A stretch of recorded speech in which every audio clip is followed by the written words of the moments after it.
Welcome back to the Morning Blend. We all know that exercise is good for us, and now lots of studies show meditation has proven benefits too. It can help alleviate stress, ease depression and anxiety, and even help us tolerate pain better. But what about our kids? Should they be doing it too? Our next guest says yes. Melissa Westendorf. Have them meditate. Yeah. She is the co-founder at the Technology Wellness Center. She's here with more on why it's important to share some great apps to help your kids motivate and to move a little bit as well.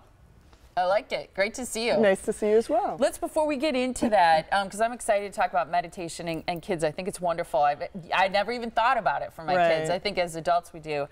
This shooting in Florida is shocking, but yet, as Katrina said earlier, we're almost getting a little bit desensitized to it because it's like another school shooting. Right.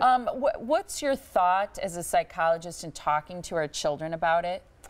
You know, it's a really complicated issue, and so what we encourage people to do is let your kids take the lead. Don't feel as though you have to tell them something about it or you need to say the right thing. You don't want to say the wrong thing. Let your kids take that lead. If you have open communication or times when you don't have your electronics and you're having talking time, that those conversations will come up, and your kids, because they're inquisitive, will want to know more. They will ask you those questions. And if you have open communication, you're not going to mess it up. You know, you be honest about your own feelings and what concerns you have, and you know, you just let them take the lead on it. Right. But I think one of the things you said that was important there is having that open time for communication and make sure that your family already has time, whether it's dinner or driving in the car. I always find that my son, especially the boys, talk a lot more in the car, and that's a good time to get them to go. Right, absolutely. We spend so much time driving them around that that's our alone time. Yeah. Right. One of the things, and this is going to prove to be one of the deadliest shootings in history, mass shootings, I think the complicated part is how does a 19-year-old kid become a mass murderer? Yeah, I mean, because you know he had some issues. He apparently pulled the fire alarm, hoping more kids would come out of the building. The problem was they'd had a drill earlier in the day, which made it confusing to kids, and so that he could then kill more people. And he'd had some discipline issues. But then that translates to then you're going to get a semi-automatic weapon and kill a lot of people who go to your old school. You know, like I said, it's so complicated, and I know we hear a lot about them, and there are a lot. I mean, I'm not dismissing that. There's still, these are, the individual factors can be rare for that particular person or for that particular situation.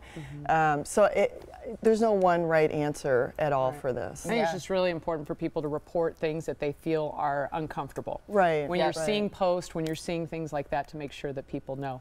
Absolutely. All right, so let's talk a little bit about meditation, because I think especially today we could all use a little bit of that in our lives. But you're saying kids, this is good for children as well. Right. So they've done a lot of research with adults, but there is research coming out about kids and how it's helpful for kids. And there's several things that they've seen that have helped children if they're doing meditation.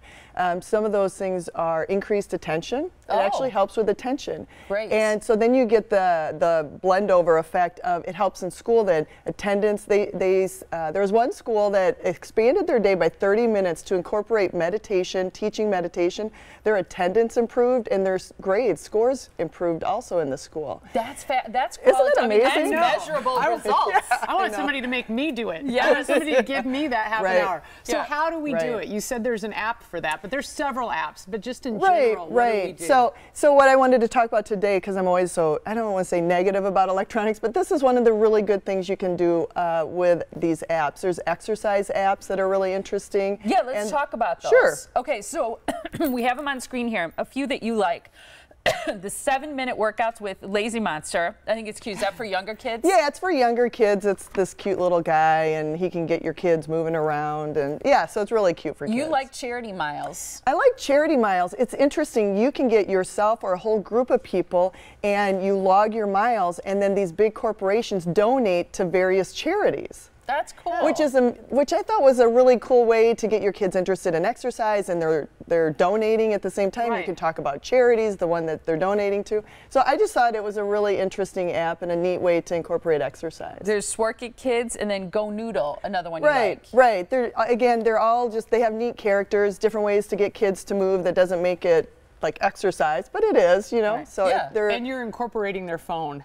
Yes. you are incorporating their Bonus. phone because they're all, you know, really wanting the attention with the electronics. So yeah, so it's just a great way to incorporate it. Now you have to be comfortable with it. Sometimes they have to have their phone with them, and so you know they're exercising. So you got to weigh that out. And play with them. Right, You could play tag. do that. I agree. Freeze tag helped a lot of people back in our day. I know, but I'm trying to incorporate the apps in a like healthy it. lifestyle. I'm with you. Don't worry, I'm with you. Yeah, let's talk about the meditation apps then, and some of these that you like, and we'll put those characters up here, the emojis on the screen. So one of them is it Woof Shanty Yoga Fun Machine? Right, there's that one. The Calm is a paid app, so you can get some paid ones. Okay, yeah. I've used this one, and they give you a couple free where they'll take you through the meditation for free, and then of course you do your like 7 days with them, and then they're like, okay, if you want something more, here's how you pay. Right, and these are great apps just to. So when my kids were little, we had this book called Piggy Yoga, and so we would do those right before bed. So that's a good time to do it, is right before bed, and it gets them energized because again they get to look, you know, use the screen, and you know, be sure you have the blue light thing on so they're not affecting their sleep. But it's a great way to teach them about yoga and meditation. We ran out of time real quick. 3 good things, a happiness journal. I love this. So at the end of the day, they have to put 3 good things for the day that has happened. And it's a good way to get your kids to focus on the positive parts of life. And they do that over and over. That's what they'll be as adults, right? Life of gratitude. I like that. Right. I'm saving that sheet so I can get all those apps on everybody's phone. That's great. Always great to see you. And thanks for your thoughts, too, about the tragedy in Florida. We appreciate it. Thank you. Thank you very much. And here's where you can find out more about the Technology Wellness Center. Go to technologywellnesscenter.com. Always great to see you. Nice to see you. Thanks.